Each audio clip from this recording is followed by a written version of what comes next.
ছোট পর্দার দর্শকপ্রিয় অভিনেত্রী অহনা রহমান মাসখানেক আগেই এক সাক্ষাৎকারে জানিয়েছিলেন খুব শীঘ্রই অভিনয় জগৎকে বিদায় জানাচ্ছেন তিনি। এবার হঠাৎ করেই নতুন এক সিদ্ধান্তের কথা জানালেন এই অভিনেত্রী।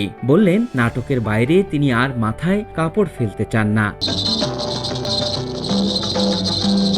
নাটকে নিজের অভিনয় দিয়ে বেশ জনপ্রিয়তা অর্জন করেছেন অহনা রহমান। তবে সম্প্রতি সময়ে ওমরা করে আসার পর পোশাক পরিচ্ছদ থেকে শুরু করে পেশাগত জীবনেও বেশ কিছু পরিবর্তন দেখা মিলেছে অহনার। ওমরা পালন করে আসার পরে বোরকা হিজাব পরেই স্বাচ্ছন্দ্য বোধ করছেন তিনি, যে কারণে আগামীতেও এমন পোশাকই পরিধারণ করার কথাই জানান এই অভিনেত্রী। অহনা বলেন, আমার হিজাব পরার বিষয়টি নিয়ে অনেক কথা শুনতে হয়েছে, যে কারণে এসব এখন আর দেখার চেষ্টা করি না।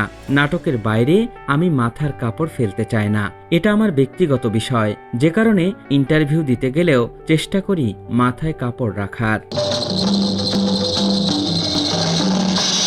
অহনা বলেন, নায়িকাদের পায়ে পায়ে দোষ, হিজাব পরে অ্যাওয়ার্ড নিতে গেলেও দোষ, বডি কাউন্ট পরে কাজ করলেও দোষ, মাথায় কাপড় দিয়ে কাজ করলেও দোষ। তাই এসব নিয়ে এখন আর কিছু বলতে চায় না।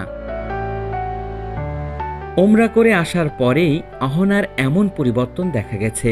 ওমরা নিয়ে তিনি জানিয়েছেন মানসিক প্রশান্তির জন্য তিনি আবারও সৌদিতে যেতে চান। অহনা বলেন, যদি মানসিক প্রশান্তির খোঁজ করি তাহলে সৌদিতেই যেতে চাই, কারণ এত সুন্দর জায়গা আমার ওমরার কয়েকদিনে মন ভরেনি। অভিনেত্রী অহনা রহমান মডেলিং দিয়ে শোবিজ অঙ্গনে আসার পর বিভিন্ন টেলিভিশন নাটকে অভিনয় করে দর্শক মহলে ব্যাপক জনপ্রিয়তা পান। অভিনয়ের পাশাপাশি সামাজিক যোগাযোগ মাধ্যমেও বেশ সরব থাকেন এই অভিনেত্রী। আল ইমরান, সময়ের আলো।